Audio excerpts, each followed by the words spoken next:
Buenas noches, en este video voy a hablar entonces del modelo macroeconómico o de la macroeconomía y de los factores que influyen en ese modelo.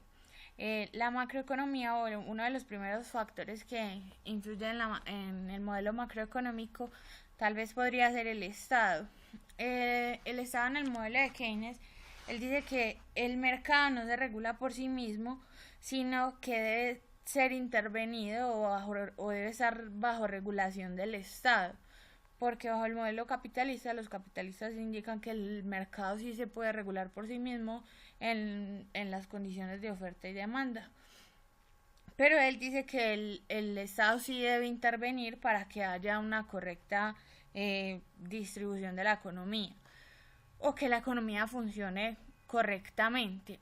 Y para eso propone unos puntos o estos cuatro factores que son el fomento al trabajo, la redistribución de la riqueza, los subsidios y los seguros de desempleo.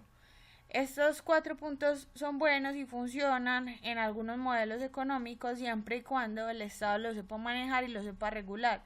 Tampoco hay que ser, pues tampoco el Estado puede ser un Estado demasiado permisivo porque entonces ahí ya no empieza a funcionar y empieza a ser un problema también este modelo de Keynes en cierta medida. La otra parte es la parte ya como financiera o económica o monetaria de, de, este, de este modelo del Estado. Y empezamos hablando, del sector financiero.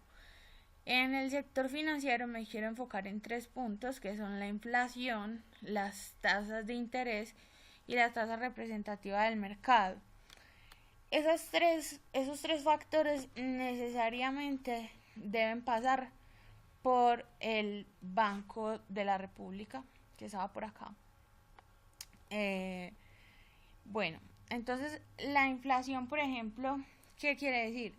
Que pues los precios suben porque hay mayor cantidad de dinero fluctuando en el mercado y por lo tanto todos los precios todas las cosas, los productos deben aumentar de precio.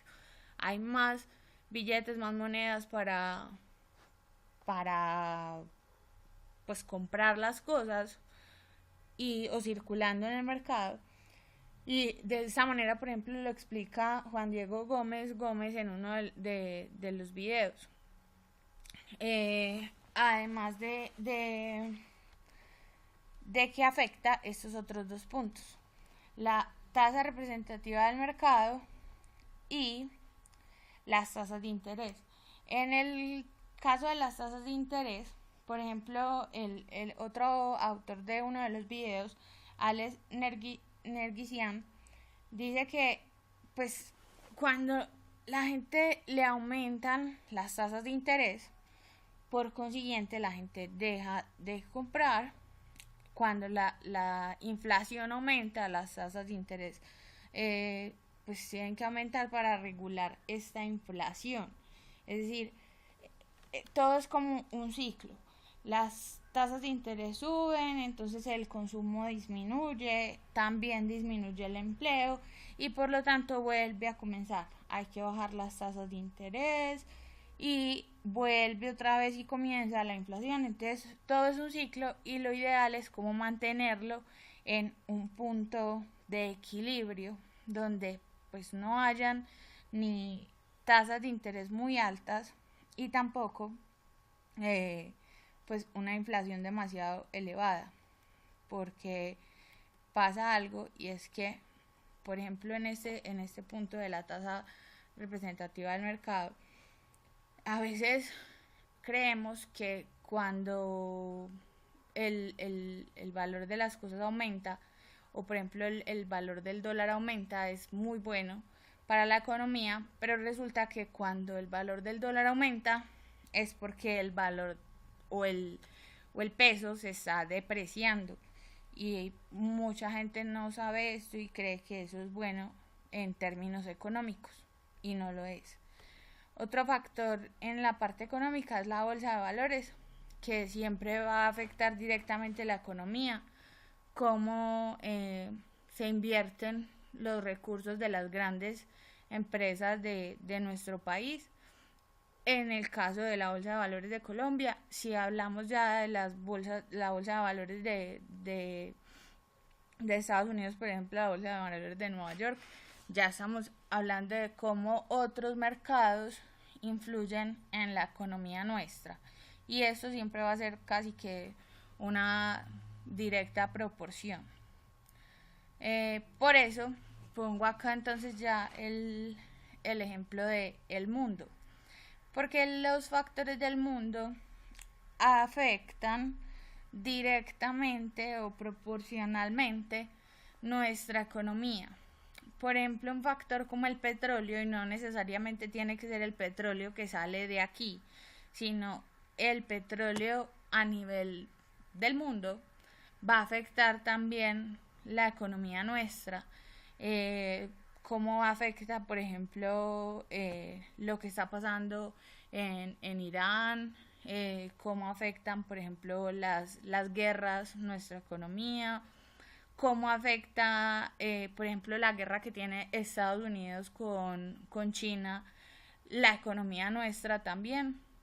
Entonces, todos esos factores que tal vez están por fuera de nuestro entorno nacional siempre van a afectar nuestra economía directamente y también hay que prestarles mucha atención.